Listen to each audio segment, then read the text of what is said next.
One thing that I do want to ask people.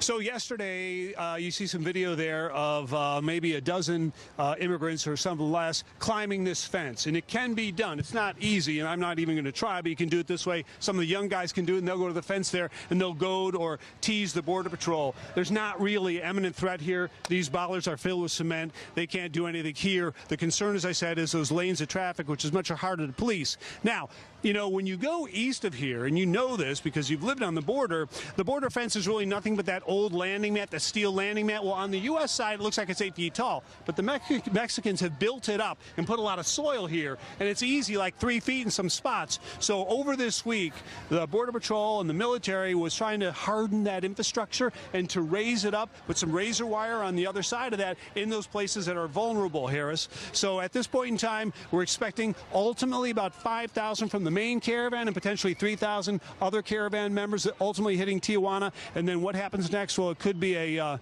real bad and messy situation here for a long time. Yeah, back to you. You're right. I have lived down there, so I'm familiar with what those porous places look like. William LaJeunesse, thank you very much.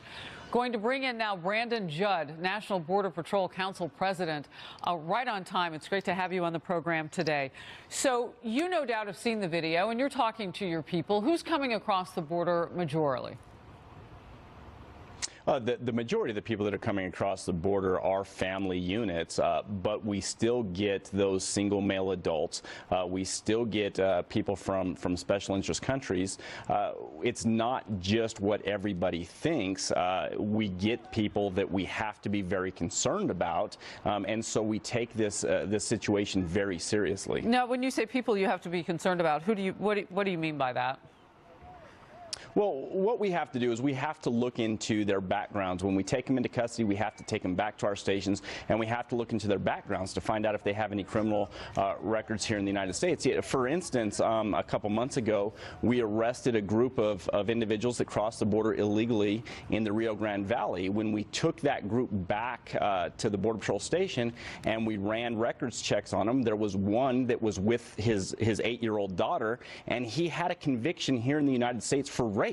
And so we have to take every single person that crosses the border, we have to take them very seriously, and we have to look into what are they coming for? Are they coming here for nefarious purposes? Are they just seeking asylum? You know, what is the purpose? But we have the right to know who's coming into the United States, and we have the right to process them properly. Brandon, how will we get that done, that personal vetting of each individual, when, as you just heard William LaJeunesse report, that 5,000 from that main original caravan now are getting to the U.S. border much quicker with rides and help along the way?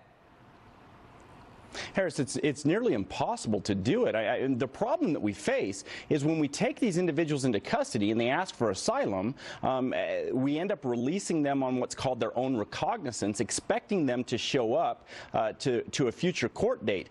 The problem is the vast majority of them never show up to their court dates. Now, they disappear into what President Obama. Go ahead. Yeah, I just want to interrupt for one second, because there's conflict around the number or the percentage of these people that actually end up going to court and those who kind of fold into society, as you're talking about. Why can't we agree on that? Isn't there like a hard number?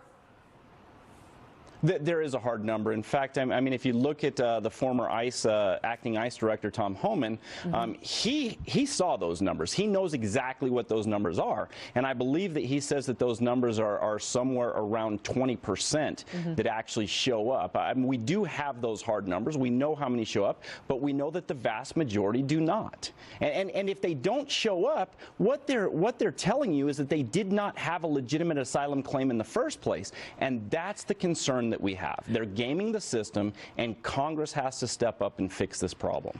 Wow. Well, they have begun arriving, and for all the critics who said, oh, no, that's not going to happen, they're weeks and weeks away, the timetable for some, the vast majority still coming, but for some has been sped up. Brandon Judd, National Border Patrol Council President, I appreciate you being here. We'll bring you back. Thank you. Thank you. Facebook is now